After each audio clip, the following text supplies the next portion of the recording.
이런 광고 카피가 있었습니다. 사람이 합니다. 어느 금융기관에서 내놓은 광고 문구였는데요. 디지털 시대이지만 사람이 중심입니다. 우리 기관은 여러분을 응대하는 것에 한 줌 차이가 없고 소홀함이 없을 겁니다.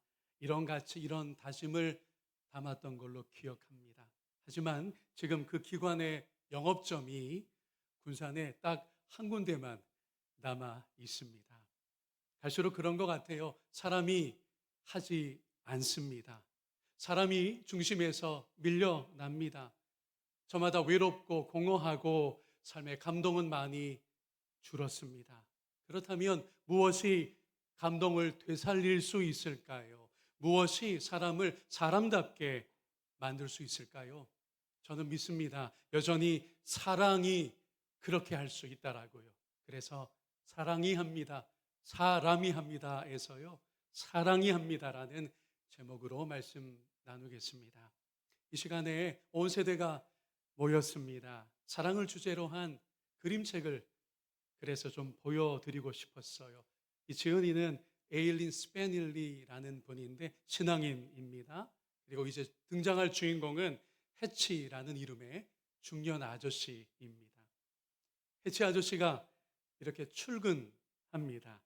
샌드위치 도시락을 늘 들고서요. 구두끈을 만드는 작업장에서 일하는데요. 왠지 좀 외로워 보이지 않습니까? 일을 마치고 늘 두 군데를 들립니다. 신문 가판대에서 석간신문을, 식료품 가게에서 저녁거리를 구매합니다. 하지만 거의 말은 없습니다. 혼밥 후에는 신문을 읽다가 저렇게 정해진 시간에 잠이 듭니다. 그러던 어느 날 집배원으로부터 난생 처음 소포를 받게 됐습니다.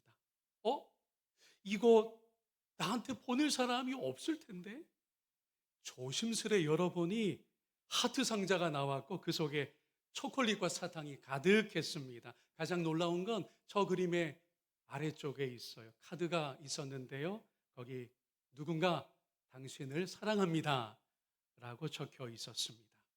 그런데요, 이 해치 아저씨는 도무지 믿어지지가 않는 거예요. 그래서 조심히 그리고 소심히 그 상자를 거실에만 두고 빼꼼히 관찰했습니다.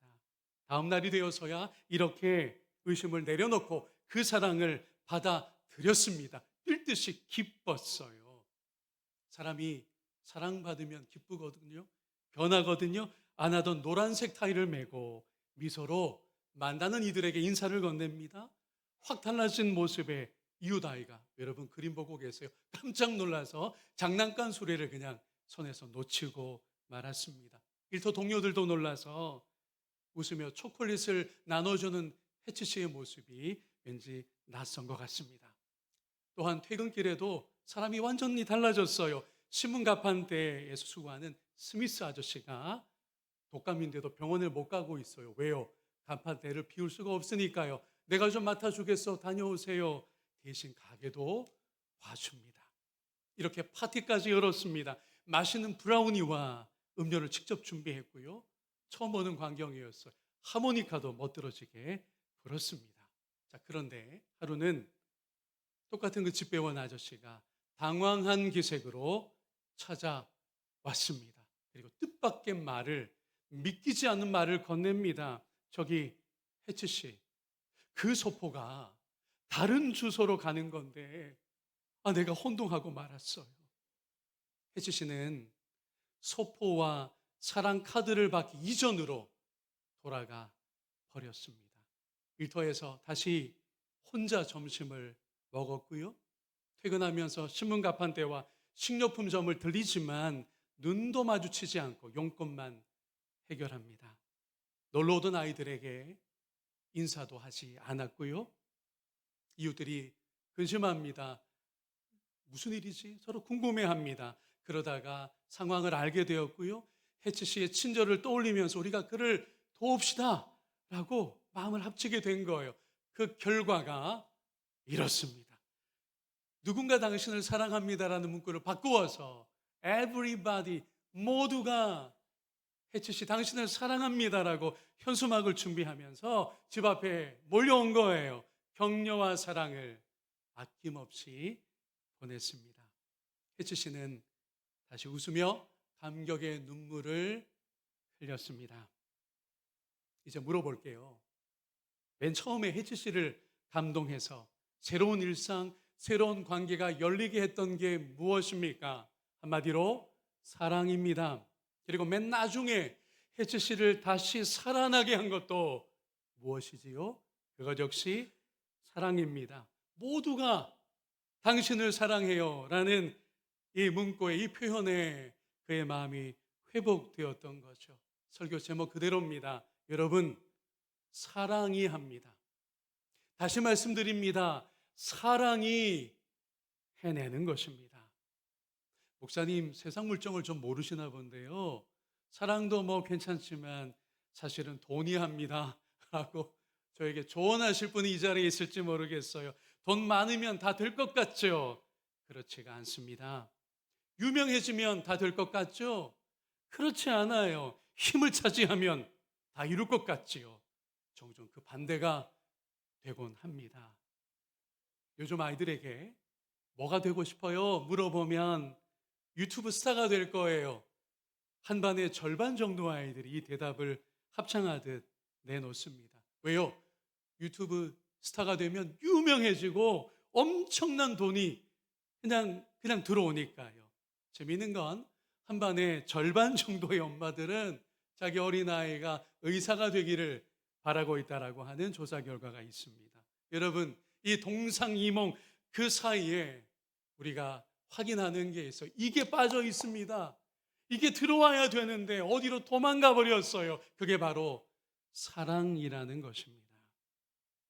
오래전에 제가 단체 여행을 갔다가 관광버스 안에 어느 한 분이 이야기하는 게 제 귀에 들어왔어요. 시누이를 험담하는 거였는데 그 시누이 되는 분이 우리나라 6대 종합대학 중 한 곳을 나왔다고 합니다. 서연고, 서성한 중의 한 곳을 나온 엄마죠. 이분이 아들에게 그 6대학 중 한 곳에는 들어가야 한다라고 계속 강조하고 밀어붙이면서 아들을 재수를 시켰습니다. 뜻대로 안 됐어요. 삼수를 시켰습니다. 이번에도 안 됐어요. 사수를 시켰어요. 그 아들은 그럼에도 엄마의 뜻을 이루지 못하고 마음의 깊은 병을 얻었다고 합니다. 우리는 이 시간에 하나님의 뜻을 알고자 합니다. 그분의 가장 깊은 뜻인 사랑을 이야기하고자 합니다. 성경 곳곳에서 하나님의 사랑을 들려주지만 로마서 8장 본문을 우리가 이 시간 마주합니다. 여러분, 로마서는요 5장부터 8장까지가 그 심장이라고 일컬어집니다. 로마서의 심장이 어디입니까? 어느 구간입니까? 5장에서 8장까지인데 그 중에서도 8장의 맺은 부분이 심장 중에서도 심장이라는 거죠. 너무도 중요한 복음이 오늘 본문으로 주어졌다는 거예요. 이 몇 구절에서 하나님의 사랑을 어떻게 들려주고 있는지 주목하려고 합니다. 본문 말씀의 첫 구절을 다시 읽어볼까요? 35절 말씀을 새번역 성경으로 봅니다.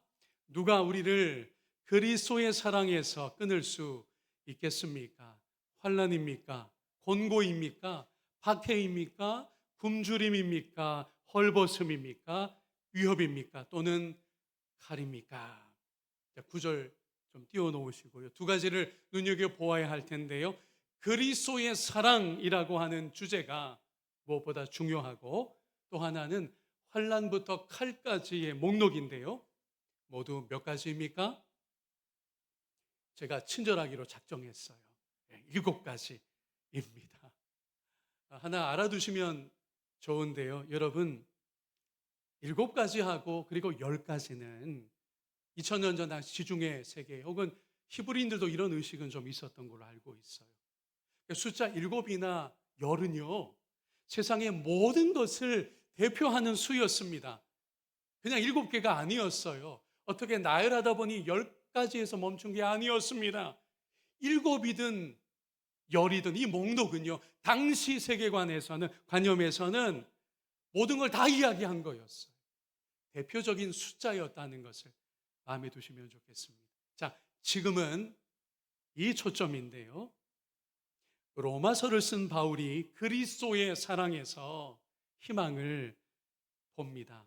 그리고 그리스도는 히브리어로 메시아라는 것 여러분 알고 있으시죠? 그러니 메시아의 사랑을 내세우고 있는 거예요. 자, 그런데요, 메시아의 사랑은 우리에게는 친숙하지만 구약에서는 낯선 이야기라는 것도 짚어드리고 싶었습니다. 줄곧 구약 성경에서는 누구의 사랑이 증언되고 있습니까? 여호와 하나님의 사랑입니다. 하나님이 아버지로서, 목자로서, 남편으로서, 출애굽의 구원자로서, 바벨론에서 돌아오게 하는 자로서 자기 백성을 사랑하시는 분이라는 거예요. 구약 성경은 여호와 하나님의 사랑에 대하여 곳곳에서 들려주고 있습니다. 물론 선지서로 가면 기름 부음을 받을 메시아가 올 터인데 그 메시아가 어떻게 예고되었느냐? 그가 와서 사랑하신다라는 이야기는 어디에도 없습니다. 대신 메시아가 오신다면 정의와 공의로 통치할 것이다. 그는 지혜의 왕일 것이다. 다윗 왕가를 영원히 세워낼 것이다. 복원할 것이다. 이런 예고가 전부라는 거예요. 그러니 메시아가 오시면 사랑을 베푸신다. 이건 바울 당시에 유대인들에게 낯선 이야기요. 유대교에서 개종한 그리스도인들에게도 익히 듣지 못했던 이야기였던 것입니다. 여호와의 사랑이 구약 성경 내내 중심이었다는 걸 여러분이 기억하시면 좋겠어요.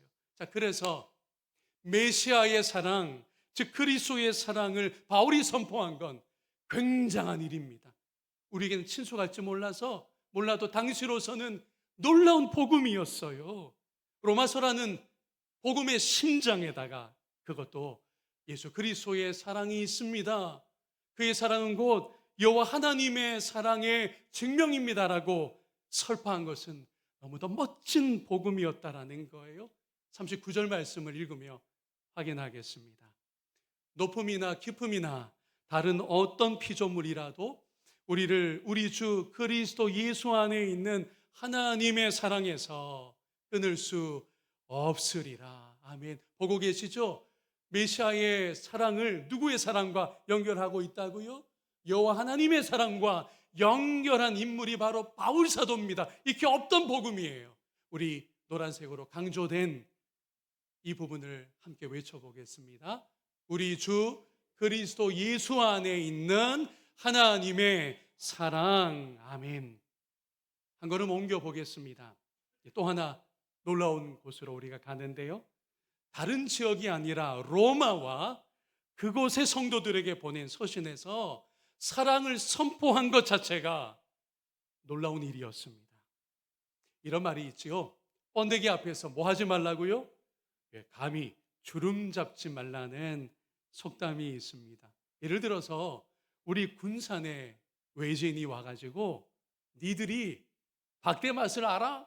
라고 한다면 여러분 어떠실 것 같아요? 저런 우리는 자주 박대 구워 먹고 우리 군산 사람들이야말로 박대의 맛을 제대로 아는 사람들이라고 하지 않겠습니까? 감히 군산에 와서 박대를 운운하다니 그럴 것 같습니다. 또 하나 예를 들어볼게요. 제주도 해녀마을에 가서 자기 수영 실력을 자랑하는 것도 번데기 앞에서 주름 잡는 것과 같습니다. 그런데 2000년 전에 적어도 지중해 세계에서요, 로마를 방문한 사람이 혹은 로마를 어떤 수신자로 해서 사랑을 이야기한다. 니들이 사랑을 알아! 라고 외친다. 이건 말도 안 되는 일이었습니다. 번데기 앞에 주름 잡는 것과 짐이 없었다는 거죠. 왜냐하면 잘 들어보세요. 왜냐하면 로마는요, 신의 아들인 황제가 온 세상에, 저를 따라해 주십시오, 평화와 사랑, 신의 아들로 일컬어지는 로마의 황제가 온 세상에 한 손에는 평화를, 다른 한 손에는 사랑을 쥐고서 그걸 베풀어 준다라고 믿고 있었던 것, 이걸 로마 시민들이 자부하고 있었습니다. 그런 로마에 보내는 편지에서 사랑이라는 주제를 꺼내 든다고 이건 건방진 일이었어. 이건 위험할 수도 있는 주장이었습니다. 그리고 이걸 우리가 알아두어야 할 것 같아요. 로마 세계의 당시 공용어였던 라틴어로 평화는 팍스이고 사랑이 뭐냐 하면 여러분이 다 알고 있습니다. 그게 아모르라는 라틴어입니다. 아모르라고 하니까 당장 트로트 가요를 떠올리셨을 거예요. 아모르 파티라고. 아모르는 무슨 뜻이에요? 사랑이라는 뜻입니다. 파티라는 라틴어 팍툼이라고 하는 그 운명이라는 말에서 나온 건데, 그래서 김연자 선생님이 부른 이 노래는 운명을 사랑하라는 뜻입니다. 대한민국 가요 역사의 가장 고급진 제목이 탄생했던 거예요. 자, 당시 제국의 수도인 로마는요, 위대한 사랑이, 저 하늘의 사랑이 우리 도시의 이름에까지 새겨져 있고 이건 신적인 계시다라고 서로 공공연한 비밀로 이야기를 나누고 있었어요. 이름을 거꾸로만 하면 당시 로마인들은 알고 있었습니다. 로마라는 이름을 뒤집기만 하면 그게 앞에 보시겠어요? 철자를 바꿔보면 이렇게 돼요. 로마가 그대로 바꾸었었더니 뭐가 돼요? 아모르, 사랑이 되는 거예요. 2000년 로마 시민들이 이걸 알고 있었습니다. 이봐, 우리 황제가 점령하는 지역마다 하늘의 사랑이 거기 평화 더불어 심기는 거야. 이 지중해 세계의 사랑은 로마로부터 뻗쳐나가는 거야.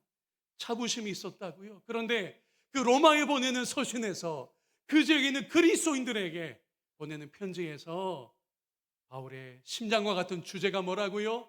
사랑이라는 겁니다. 사랑이라는 거예요. 신의 사랑이 로마와 그 제국에 드리워져 있고 이름에까지 계시되었다라고 국권이 자부하던 그 도시를 향해서, 그렇지 않습니다. 바울이 주저함없이 선포하고 있는 거예요. 하나님의 사랑은 황제를 통해서가 아닙니다. 하나님의 그 아들 예수 그리스도에게서 하나님의 사랑이 나타났습니다. 그 아들 그리스도가 메시아가 그 사랑을 이루었습니다 라고 주저하지 않고 양보하지 않고 이 사랑의 복음을 로마서의 심장부에 새겨 넣었던 것입니다. 정말 그러해서 여호와 하나님이 아들을 이 땅에 보내셨습니다. 그로 나사렛 사람이라 일컬어지며 평범하게 살게 하셨어요. 공생애가 시작되자 핍박과 모욕을 당하게 하셨습니다. 마침내 십자가에 못 박이도록 섭리하셨습니다. 그러나 그것으로 끝이 아니라 그저 젊은 랍비가 신앙운동 벌이다가 비참하게 비극적으로 죽은 것으로 스토리가 마침표 찍힌 게 아니라 여호와 하나님이 어떻게 하셨죠? 그를 무덤에서 일으키셨습니다. 부활시키셨어요. 그리고는 승천하게 하셔서 등극시키셔서 하나님 보좌 우편에 앉아 영원히 다스리게 하시는 겁니다. 제가 지금 한 6가지 정도 나열했어요. 메시아의 생애를요. 그 어느 한 국면 하나님의 사랑이 아닌 게 없습니다. 이 땅에 오신 것부터 승천하여 하나님 보좌 우편에 등극하신 것까지 모두 성부 하나님의 사랑인 줄로 믿습니다.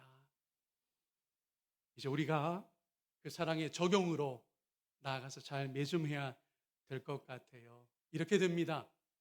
이 사랑 복음으로 받았고 이 사랑 우리가 그대로 부음받아 살아가고 있는데요. 그런 저와 여러분 이 땅의 성도들은요, 7가지 위협과 10가지 세력도 하나님의 사랑에서 끊어질 수 없는 줄로 믿으시면 아멘 하시길 바랍니다. 자, 7가지 위협은 제가 서두에서 여러분과 짚어보았어요. 기억하십니까? 35절 말씀이죠. 환난부터 칼까지의 7가지 목록이었어요. 그게 완전하다는 의미를 갖고 있습니다.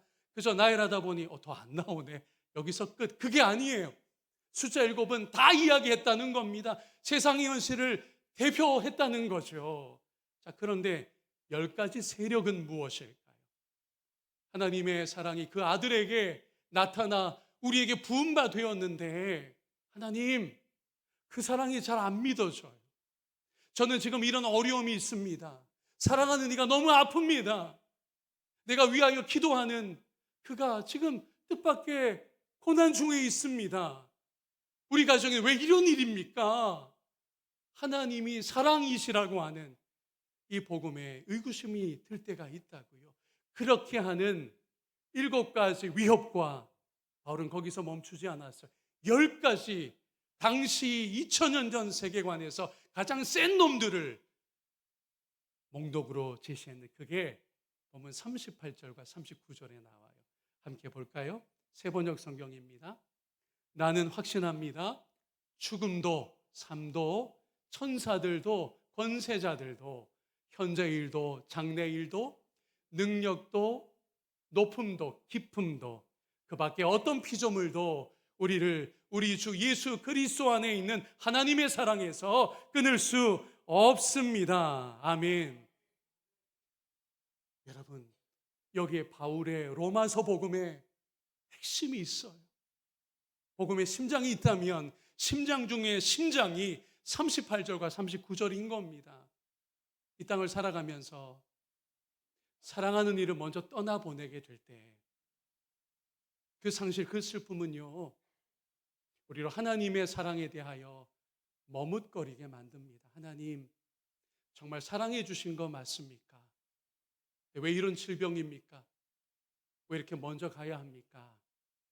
우리 자신이 언젠가 또 죽음을 통과해야 될 텐데요. 그 시간 속에서 영적인 고뇌가 생겨요. 하나님, 저를 사랑하여 당신의 아들 허락해 주셨던 거 맞습니까? 저의 평생의 삶을, 지금까지의 인생을 당신이 사랑으로 인도해 오신 건 맞습니까? 그래서 10가지 세력 중에 맨 먼저 나온 게 뭐예요?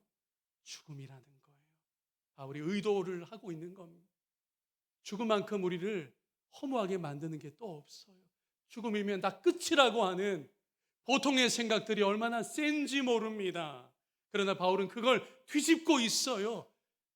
일타 나오라는 거죠. 제일 센 놈 나와보라는 걸, 그게 죽음이었습니다. 근데 바울은 외치고 있어요. 죽음 너도 하늘 아버지께서 그의 아들을 통해 오롯이 드러내신 그 사랑으로부터 우리를 끊을 수 없느니라 라고 외치고 있었던 겁니다. 천사는 어떨까요? 여러분, 당시 로마 세계에서요, 천사는 무시무시한 존재였습니다. 천사라고 하니까 뭐 이쁘게 나타난 에인절 이렇게 떠올리기 쉬운데 그렇지 않아요. 로마인들은 천사를 두려워했습니다. 왠지 아세요? 잘 들어보세요. 천사는 개인과 가정의 운명을 좌우하는 존재로 믿어졌기 때문에 그래요. 천사에게 밉보이잖아요. 어떻게 되느냐? 운명을 아주 나쁘게 만들어가는 거죠. 불행한 일을 그 가정에 쏟아붓는 거예요. 그래서 천사를 숭배했던 겁니다. 그 천사도 바울이 그러나 소환하고 있습니다. 천사 너, 이건 성경이 말하는 천사와 달라요. 로마 세계를 배경으로 해서 바울이 이 복음서를 쓴 겁니다. 이 서신을 기록한 겁니다. 천사 너 세다며, 로마 세계 지중해 영역에서 너 대단하다며, 그런데 너도 하나님이 당신의 아들 안에서 드러낸 그 사랑으로부터 하나님의 자녀들을 끊을 수 없고 절망시킬 수 없어 라고 담담히 외치고 있는 겁니다. 높음은 어떨까요? 깊음이란 또 무슨 이야기일까요? 당시 세계관에서 높음이란 이런 겁니다. 무엇이든 쏟아붓는 대단한 영역이었어요. 유황을 쏟아부을 수 있어요. 전염병을 쏟아부을 수 있습니다. 일순간에 다 망하게 할 수도 있는 영역이 바로 높음이라는 관념 속의 공간이었어요. 깊음은 또 얼마나 무서울까요? 여러분, 쓰나미가 생기게 하는 지진이 어디에서 발생하죠? 물 아래, 그렇습니다. 해저의 땅에서 지진이 발생하면 쓰나미가 몰려오고 상상할 수 없는 재난이 닥치는 겁니다. 이 모든 강력한 세력들을 하나하나 열거하면서 바울의 결론은 뭐죠? 너 10가지 세력이 아무리 강력하다 할지라도 하늘 아버지께서 그의 아들을 통해 드러내시고 진실하게 이루신 그 사랑으로부터 우리를 떼어놓을 수가 없다. 우리를 끊을 수가 없다라고 복음의 마침표를 찍고 있는 거예요. 여러분, 저는 이렇게 당부하며 여러분을 권면하고 싶어요. 지금 어떤 슬픔 중에 있습니까? 지금 어떤 막막함 가운데 있습니까? 하나님을 향한 어떤 섭섭함 가운데 여러분의 기억이 머물러 있습니까? 우리 하나님의 사랑은요, 그 무엇으로부터도 우리를 갈라놓을 수 없는 줄로 믿습니다. 그분의 사랑 영원하니까요. 그분의 사랑은 참되니까요. 결국 사랑이 하는 것입니다. 말씀을 맺으면서 앞서 보여드렸던 그 그림책을 잠깐 소환할게요. 그 주인공의 이 성씨가 해치였어요. 해치 아저씨였는데, 여러분, 제가 어제 설교 준비를 좀 더 하다가 아하, 신앙인 작가거든요. 이게 중의적이구나. 제가 아주 순수 인문이잖아요. 제가 문과 뼛속까지 문과 출신인데 제가 발견한 게 있습니다.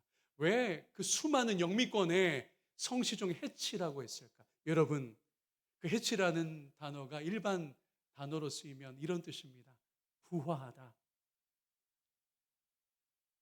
계란에서요, 예, 생명이 밖으로 나올 때 그 해치라 그래요. 쪼아서 생명이 밖으로 나옵니다. 세상으로 나오는 걸 해치라고 합니다. 또는 제가 군대밥을 오래 먹었잖아요. 잠수함이나 전차에 유일한 투입구가 있어요. 그 출입구를 열고 밖으로 딱 나오면서 그 바깥 공기를 마실 때 동사로 해치한다 그래요. 그리고 그 유일한 그 문을 해치라고 부르기도 합니다. 저는 이렇게 묵상이 되더라고요. 이 땅을 살면서 우리를 껍질처럼 가두는 일들이 있어요. 뜻밖의 불행이 그럴 수 있습니다. 여러분의 물질이 크게 손해보는 일들일 수도 있어요. 사랑하는 이가 고난당할 때 그 곁을 지켜보는 우리가 먼저 시험에 들기도 해요. 하나님 왜 이런 일입니까? 정말 사랑의 하나님이십니까? 라고요. 그 어떤 우리로 하나님과의 사이에 껍질이 되는 무엇이 있다 할지라도 해치 아저씨잖아요. 그에게 사랑이 확인되자 이름 그대로 그 알을, 그 두꺼운 틀을 깨고 밖으로 나오게 되었는데 우리로 하여금 어딘가 가두었을 때 하나님으로부터 집거해서 저 혼자 있을래요? 삐져 있을 때, 낙심하여 외롭게 머물 때 우리를 다시 그렇지 않다. 내 아들을 주기까지, 그를 십자가에 못 박히게 하기까지 내어준 나의 사랑은 결코 변함이 없고 잘못되지 않았단다. 이 사랑이 영원한 사랑임을 너가 좀 알아주었으면 좋겠구나. 오늘 이 아침 저와 여러분의 이름이 해치가 되면 좋겠습니다. 그 껍질을 깨뜨리게 하시는 무엇으로요? 사랑으로요. 그런 하나님의 은혜로우심이 올 한해도 우리의 믿음의 길, 인생의 여정에 강력히 나타나서 끝까지 하나님을 신뢰하고 그분을 의지하며 걸어가는 저와 여러분, 특별히 지금 입원 중인 성도들, 아픔과 고통 중에 있는 우리의 사랑하는 이들 가운데 부어지기를 주님의 이름으로 축복합니다.